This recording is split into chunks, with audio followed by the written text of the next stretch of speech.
Ladies and gentlemen, Microsoft's original Surface Duo launched all the way back on September 10th of 2020, before we knew the world was going to end very shortly after that.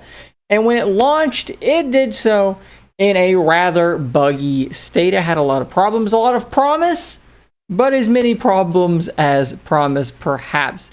But now it's been nearly 2 years and nearly 2 years worth of updates. And yes, indeed, there have been many updates. In fact, there have been about this many updates since that initial launch, which is actually too many to even fit on the screen. And yes, these updates have made a substantial difference in the performance of this device. We've also seen the price plummet, as Microsoft likely manufactured way too many of these things, so you can regularly find one of these things between $400 and $500, a full grand cheaper than when it launched. So in this video, we're going to re-review this thing, okay? And we're going to do this pretty much from top to bottom like it's a new device, so that you guys can know what it's like using a Surface Duo Original in 2022 and whether or not maybe you should pick one up. And we're going to start things off by looking at these specifications via GSM Arena, because I've just always felt like they do a great job of bringing all this information into one place. We are, of course, dealing with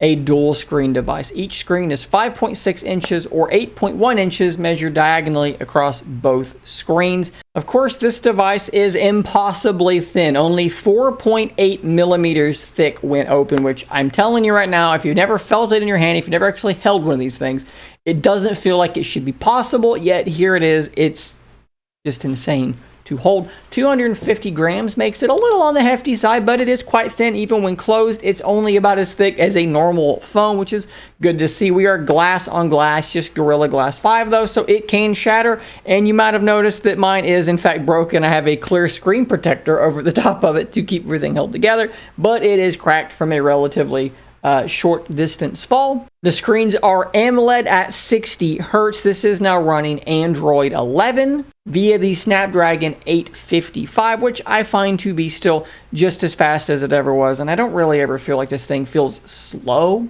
Gaming and so forth is just fine. I've had a video in the past where I played PUBG twice, 2 instances running at the exact same time, one on each screen, and it did so without dropping like any frames at all. The 855, very underrated chip. In fact, they've not really changed that much. The 888 was really not that different from the 855. People act like it's been this big jump from 55 to 65 to 888. It's really not that big of a jump, and this thing still holds up really well. 128 gigs storage standard. I believe I said 6 gigs of RAM, although maybe I didn't. An 11 megapixel camera is the only camera on the device because it folds around. There's your camera up there, and if you want to take a picture of the world, you flip it around, and now you're pointing at the world. That's how the camera works. We're going to talk about that more as we go on. A 3577 milliamp hour battery is just okay, and fast charging at 18 watts is likewise just okay. If we look at the body of the device, though, I still think that this thing is one of the most strikingly attractive devices on the market. I love the way that this thing looks. When you open it up, it just looks futuristic to me even still. It does have rather large bezels on,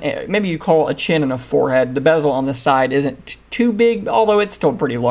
But I think that that's actually necessary because you're constantly moving it into different postures, and you need something to hold on to so that you're not selecting things on the screen at the same time. So I actually think that the chin, the forehead, all that stuff actually makes sense for actually holding the device. If we go around the device though, volume rocker here, power button, and then a fingerprint scanner, which is actually separate from any of these. It just sort of lives on its own. SIM tray there, USB port on the bottom, and it is slightly off center. You will notice that mine is actually broken. It's missing some plastic right there. Now, good news is that is only cosmetic.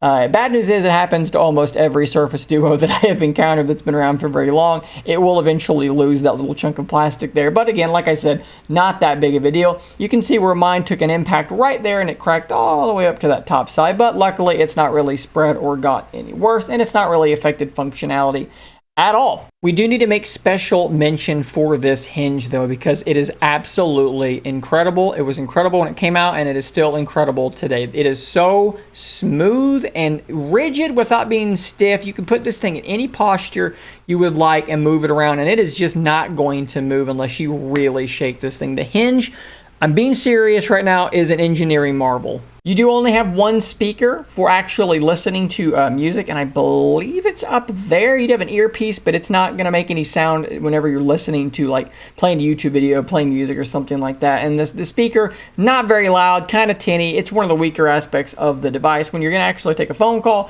you're going to flip it around like this, and then you're going to actually hold it up to your face like so, which looks a little ridiculous because it is massive. Now, for those who may be somewhat uninitiated, when you're using your Surface Duo, this is what your launcher, your home screen is going to look like by default. Now, I want you to keep in mind as I'm showing you this, that at all times, of course, there is a hinge down the middle. You're not going to see the hinge when I'm doing this because Android sees this as a tablet. It does not know or care that there are, in fact, two screens. So just keep that in mind. And whenever you want to launch a particular app, right, let's go over here to Twitter and let's launch Twitter, and you will see that it launches on one particular screen. Again, just so that you can see what this looks like in case, again, for the uninitiated, you'll see Twitter on one screen and not on the other. And then the great thing is, and the point of this, is that if you want to then launch another application, we can launch the Play Store on the other screen, and it's going to live happily right alongside of it. Now, you may be wondering to yourself, what if I wanted to have an app span across both screens? Well, there's a couple of ways that can happen. There are apps where it actually is there to be done. It's natively supported, and there are apps where it is not. So let's go to YouTube first for an app that is not meant to be done this way. Let's go to one of my videos, and what you will do if you want to actually span the app, which is to say put it onto both screens, is you're going to drag from the bottom. You can see now I'm kind of moving it around.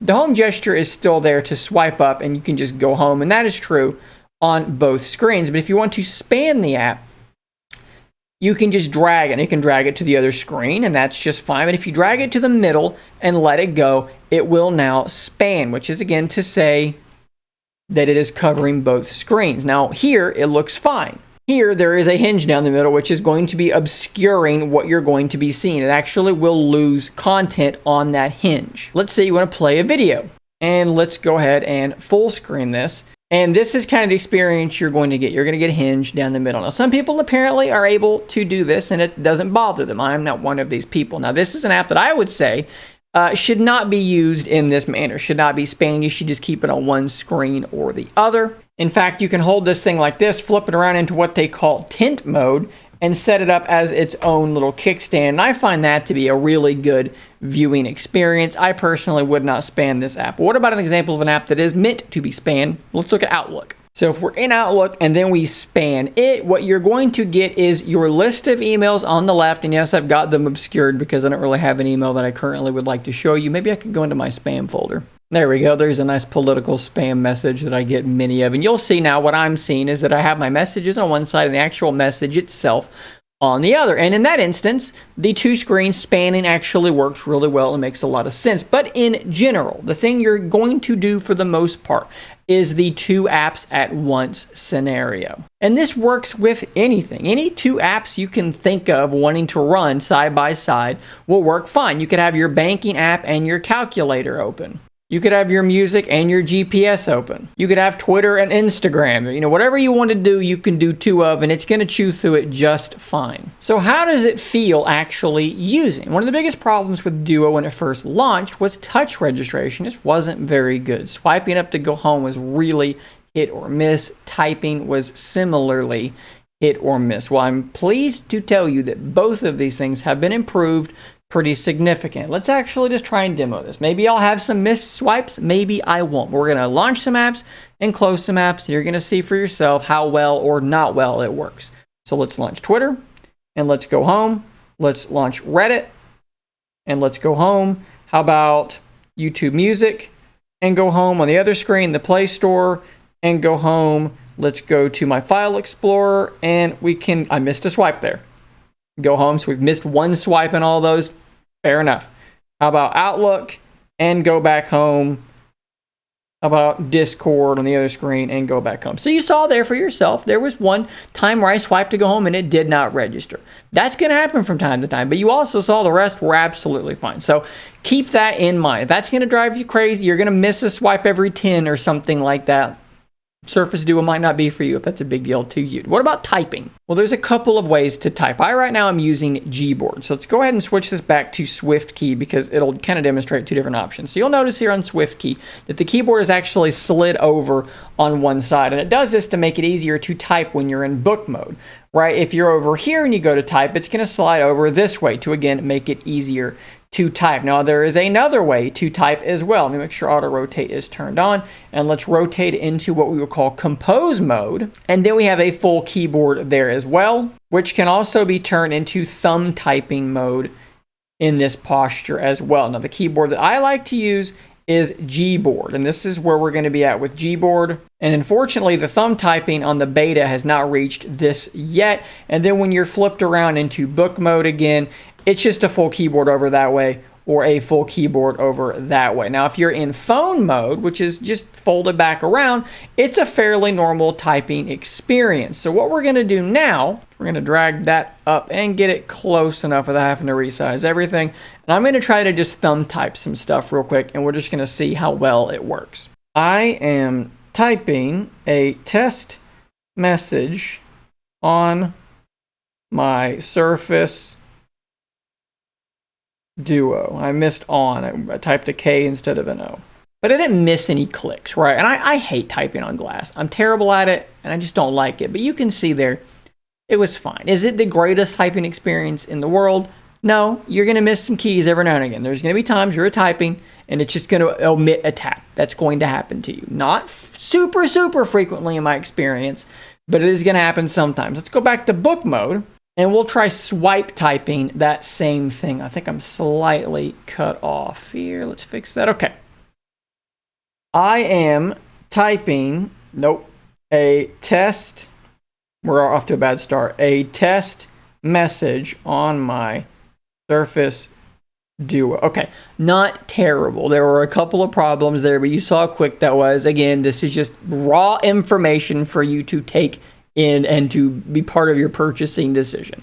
Typing is okay, it's not great. And in case you're wondering why I did not use SwiftKey, which is the built-in keyboard, that's because I always use Gboard, so I wanted to give it basically its best shot. If I switched to SwiftKey and I missed some stuff because things are a little bit different in SwiftKey, that would have made it look a bit unfair. So I'm using the keyboard that I'm used to because that just made sense to me. So I think you already saw, just from me opening and closing apps, how quick it still is. It doesn't really stutter opening and closing apps at all. Performance from day to day is really quite solid. The amount of glitchiness that you're going to experience on your Surface Duo now is pretty minimal. The only things that I really ever experience is maybe every 3 or 4 days, maybe 2 or 3 days.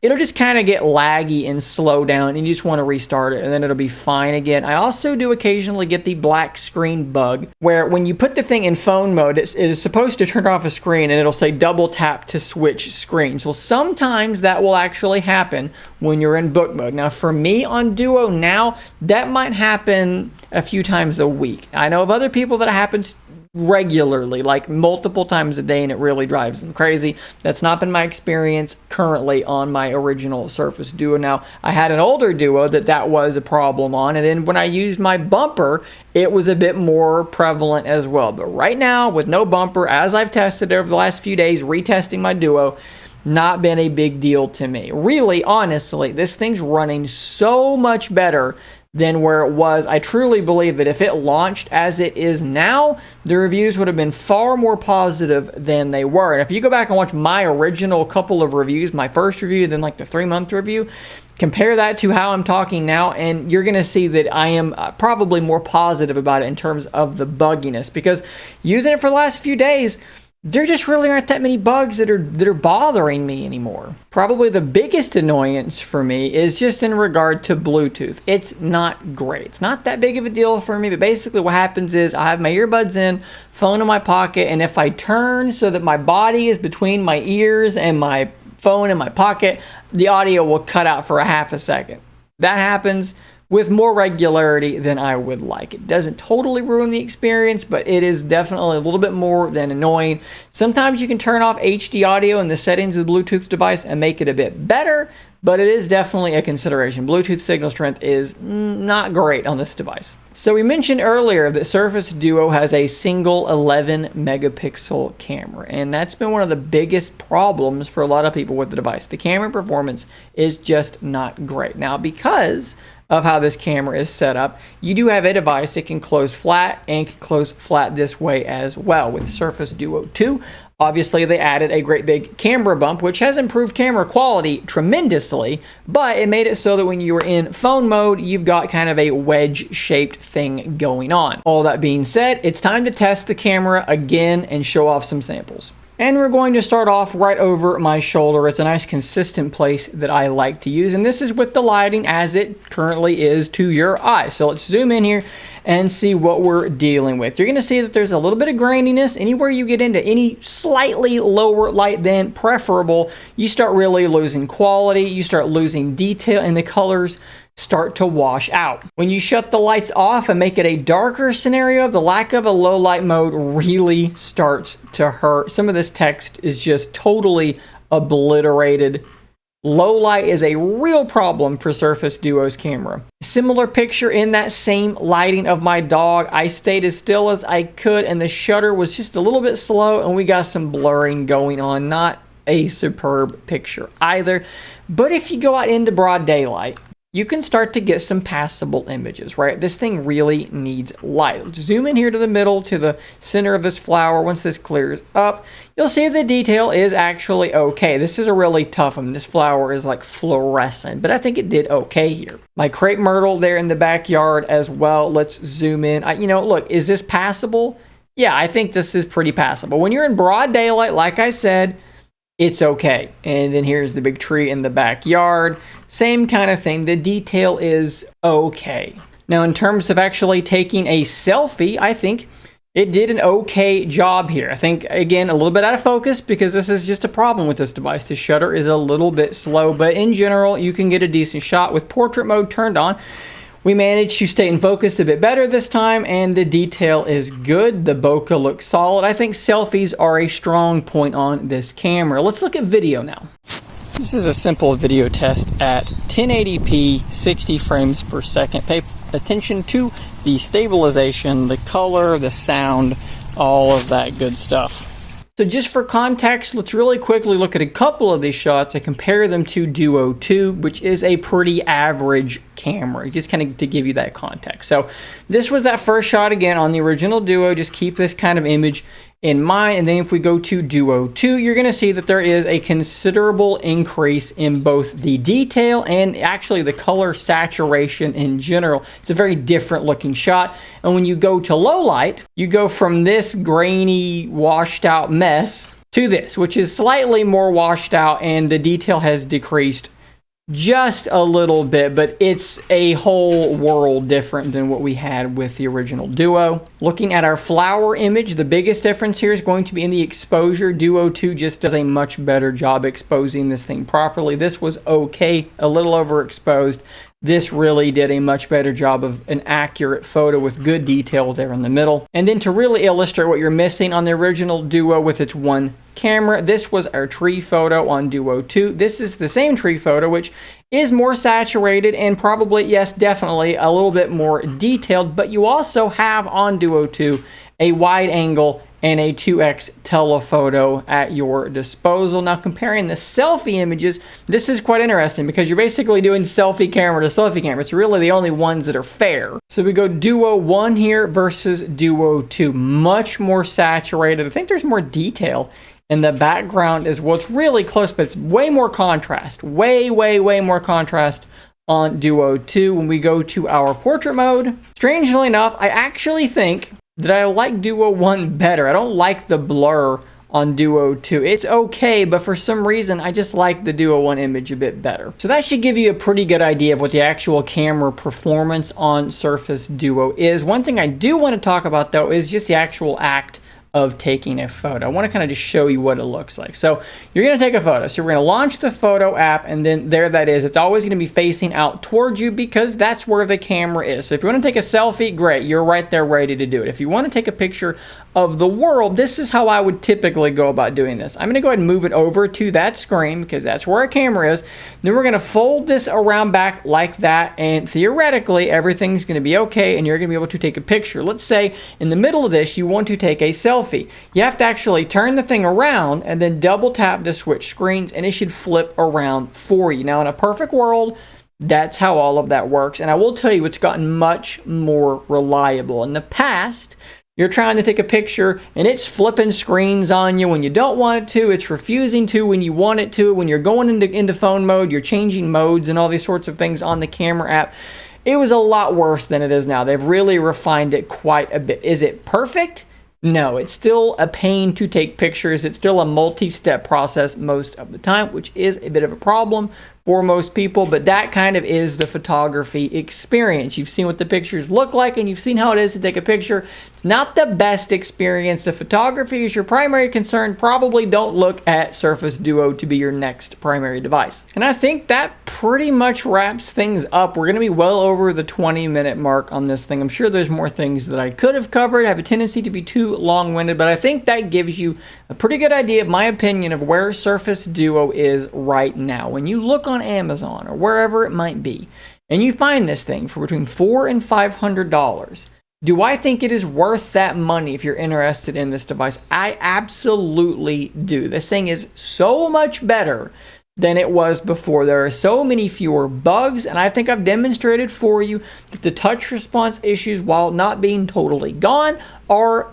way better, and for me are in a place where they don't really bother me anymore. They are a minor inconvenience, a small minor annoyance that pops up time to time, but not anything like it was when the thing launched, when most of us were actually getting rid of the swipe up to go home and replacing it with a home button. That's how bad it was. We're not there anymore. Those days are well behind us. Android 12L is on the horizon sometime in the next 3 months or so. In the fall area is where we are expecting more and more apps are supporting dual screen better and better.